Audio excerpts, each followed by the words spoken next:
In the recent debate between atheist philosopher Christopher Hitchens and intelligent design creationist William Dembski, Dembski opened his arguments with a string of logical fallacies, beginning with this composite straw man. His atheism demands a materialistic form of evolution, and there's only one going theory of it, namely Darwinism. The alternative, which places us here as the result of design, is for him a non-starter. It's unthinkable. Of course, atheism doesn't demand anything. We have neither the need to believe nor the required defensive belief that religion does. Nor does atheism necessarily dismiss design. But scientists cannot honestly assert that which has never been indicated, and atheism only says that theists haven't justified the assertions that they make. Dembski also lied about what he called Darwinism and also about the definition of evolution. At one point he says, evolutionary ideas go back a long way. They don't take precisely the form of Darwinism, but if you are an atheist, that's really the only game in town. Matter, the natural world, has to organize itself. And if you look at the old creation myths, Enuma Elish, the Greek creation myths, Hesiod's theogony, what you find are natural forces, the cosmic egg, the waters, Tiamat and Apsu, sweet and salt waters in the Babylonian mythology, and they organize themselves, and then finally at the end you get Marduk, the prince of the gods. So you go from simplicity to complexity, and that's always the direction of evolution. This is another bald-faced lie, a whole bunch of lies rolled into one, in fact. Let me show you why. First of all, the Genesis fables go from simple to complex, yet obviously don't qualify as evolution, so Dembski's analogy is already absurd. But it gets worse than that when you read the other creation myths he mentioned, because they start out complex and actually simplify from there, opposite of what he said. It is true that anything which can be changed or revised can be improved and thus become more complex, not that increased complexity is necessary for evolution. But we know that mythologies have been retold many times over with subtle embellishments occasionally added, so these old stories have evolved in a sense, but not in the way that Dembski wants us to realize. First of all, Hesiod's theogony may be contemporary to Genesis 2, but Enuma Elish is the oldest creation myth known to archaeology and has many other myths associated with it, which are all older than the Bible, yet written by the very ancestors of the biblical authors. All these myths anthropomorphize natural events. Theogony gave human personalities to the earth and sky, while Enuma Elish declares a river to be the masculine lover of a feminine sea. Likewise, the Bible's book of Proverbs personifies wisdom as though she were a goddess. This is how most gods were created. But now let's look at what these stories actually say. In the Greek creation myth, we see that the same prophecy is shared at the birth of Zeus as with Moses and Jesus, that the child shall overrule the current lord if not killed in infancy. The men of the earth were also cursed by the God of gods for their discovery of forbidden knowledge. Whether it is the acquisition of fire or the release of evil from Pandora's box, there are parallels to Genesis 2. But theogony shows parallels with the New Testament too, because the god Prometheus is crucified to atone for the sin of man. Enuma Elish describes the creation in 6 generations of gods recorded on 7 tablets. The 6th divine generation included Marduk, who created men to complete their work so that future generations, beginning with the 7th, could rest. Even the method of creation is similar to Yahweh's creation of Eve in Genesis 2. The creation of the first men and women in Genesis 1 is paralleled by another pre-biblical myth, the Epic of Atrahasis, wherein clay figurines are washed in the blood of a god who was sacrificed that they might come to life. All of these evidently inspired the familiar revisions which are eventually compiled into the Bible. None of them are remotely evolutionary or materialist, and all of them are quite the opposite of everything Dembski said they were. A professor of philosophy with degrees in both theology and psychology has no excuse for an error of this magnitude, especially when... My dad was a biologist. He taught evolutionary biology. When Hitchens took the floor again, he accurately observed that Western monotheism has always been initially hostile to significant revelations of science until these became so humiliatingly obvious that even those in the business of denying reality were forced to accept them. Hitchens also turned to the void already absent of any evidence to indicate God and filled that with negative evidence, further diminishing the likelihood.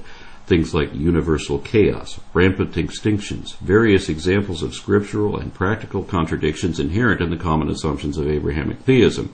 But in defense of evolution, Hitchens usually cited Christian evolutionists, preemptively disproving some of Dembski's predicted allegations, although Dembski still went on to make those accusations anyway. Most importantly, Hitchens argued for the value of objective analysis, which he described as evidence against interest. He also pointed out that we are primates and all that that implies, both for evolution and against Dembski's idea of the image of God. I would have fleshed out our taxonomy a good deal further, but of course Dembski exhibits no knowledge of that subject and is required by his faith to dismiss it, which he tried to do using one of the staples of creationist misrepresentation. I think there's a fair amount of common ancestry, but I'm certainly not an advocate of universal common ancestry. I just don't think the fossil record bears that out. I think the Cambrian explosion is a perfect example where you have just you have these forms which are just there, poof, and there are no precursors. The Cambrian is the first period of the Paleozoic era. It's a span of about 50 million years wherein the earliest forms of all the current phyla appeared and many more were already extinct by the end, and it ended hundreds of millions of years ago, before there were any mammals, reptiles, amphibians, or anything else of that sort. Not even sharks, insects, or recognizable plants existed yet, but Dembski expects us to believe that Bambi and Thumper and Curious George were suddenly poofed into a world of trees and flowers and chirping birds out of nothing all at once. He believes this only because his storybook says so, but that is not what paleontology shows, and he knows it. Very few Cambrian fauna still look like their modern descendants, and most of the rest died out since then, and some were so alien to our time as to defy classification. There were even some macroscopic animals who seem to have gone extinct before the Cambrian explosion. How is any of that either inconsistent with evolution or supportive of intelligent design? How is it that animals as complex as trilobites and brachiopods could spring forth so suddenly, completely formed without a trace of their ancestors in the underlying strata? Trilobites are the earliest members of a clade which today includes horseshoe crabs, scorpions, spiders, mites, and a handful of other horrors, none of which yet existed in the Cambrian, or they existed but were not yet fully formed. All these groups were derived during the Cambrian, along with Eurypterids and aglaspids, earlier xiphosaurs with a dozen or so eyes on their tails of all places, and many other crazy things which survived that age, and all of them are found in a chronological sequence implying stages of development from trilobites. Even if we forget about all these subsequent or descendant groups, the family of trilobites alone eventually grew to include roughly 15,000 species, and those are just the ones that are still recognizable as trilobites. Yet all of them were already gone millions of years before the first dinosaurs appeared. How is that inconsistent with evolution, or indicative of a divine design? And incidentally, trilobites do have Precambrian precursors in the underlying strata. It's a not quite trilobite, not fully formed. It doesn't even have eyes yet. So Dembski is definitely lying when he tries to cite the Cambrian explosion as either a challenge to evolution or indicative of design, and he can't pretend not to know better because... I was raised in a largely secular home, a biologist father who taught evolutionary biology. Ultimately, Hitchens hit Dembski with one of my favorite questions, wherein he lists some of the other facts of evolution and cosmology, which we can actually prove to be true of our position, and challenged his opponent to do the same. What is true of your view? Of course, Dembski had no way to answer this question, so he ignored it too. He quite wrongly assumed that Hitchens' rejection of God was a result of accepting evolution. As I have already shown, this is the first and foremost of the foundational falsehoods of creationism. Dembski based his entire presentation on his own rejection of evolution. He denies evidence of any type, all on the same excuse that doesn't prove anything. Thus he ignores everything which only evolutionary science can explain, while forgetting that his religious alternative explains nothing. Note that the full positive case for God's existence can and should be fleshed out. Typically, such a case flows from critical reflection on the big questions of life. Why is there something rather than nothing? Where did we come from? Where are we going? Why should we take morality seriously? Why is the world comprehensible to our minds? Why does mathematics, presumably a human invention, have such a precise purchase on physical reality? Each of these questions can, in my view, be answered better within a theistic than an atheistic worldview. But of course, religion doesn't answer any of these questions with any measurable degree of accuracy like only science can, and in my view, cosmology and evolution do a better job of that in each of the cases he mentioned. Dembski claimed to have ample evidence of his intelligent design alternative, but failed to list any of it. He seems to think that complaints about evolution, misunderstood and misrepresented, could somehow count as evidence of miraculous creation. He criticized Hitchens' skepticism, but gave no explanation why the audience should assume the same conclusions that Dembski does, nor could he, since he admitted in the debate that his own conversion was based on emotion rather than evidence. And without presenting any evidence at all, Dembski said that his argument had somehow already established the existence of God. But all he did was assume God, and assume that everyone else assumed the same thing, without reason, since he had none to give. Neither did he refute any of the points Hitchens actually made, either on stage or in his book, yet he claimed to have just done so while we were watching. I've watched the video again a couple more times since then, and no, he didn't. Less than halfway into his opening comments, an obviously delusional Dembski has evoked at least a half a dozen logical fallacies and lied no less than 9 times so far, but hasn't yet presented any sort of case and was already claiming victory. I know what you're all thinking. Since the evidence for evolution is so underwhelming, and since Hitchens has hitched his wagon to evolution, shouldn't he now be ready to abandon evolution and consider the existence of God?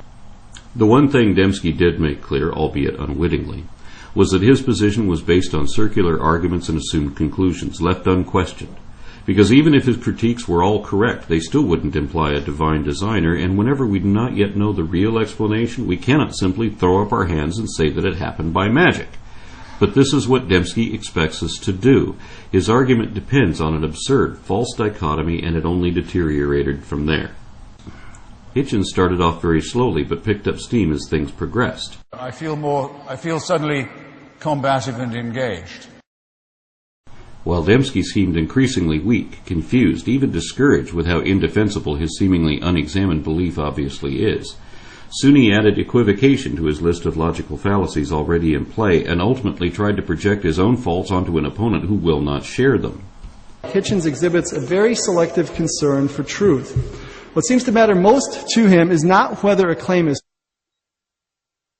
true, but whether it makes a good stick to beat religion. Change the last word of this lie, and Dembski is describing himself. In short, Dembski's comments were entirely empty, yet the audience of this church sometimes applauded him anyway, especially when he praised his sickness as though it were the cure. Dembski apologized for the evils ordered or condoned by God throughout the Bible, but failed to realize the obvious implications of that. In the end, he even lamented the fact that the Bible was written the way it was, and admitted that he only accepted the whole of his dogma as a package deal. In summary, Dembski seemed to ignore every point that Hitchens had made, and made no points of his own which Hitchens did not adequately address. Dembski wasn't prepared to debate the man, but apparently only wanted to critique his book. What poisons everything? Is it religion? I would say, get a mirror and look at it. We all poison everything. That's right, Bill. And as someone with your education should know, religion is a human construct and is thus poisoned. So you're critiquing the wrong book. This one is full of poison and is so obvious about it that it threatens anyone who realizes that with a fate worse than death. That's how we know it is dishonest, because it tells you to believe something beyond reason, without reason, and against all reason, regardless whether any of it could even be true or not. Knowing only this should be enough for you to reject religion.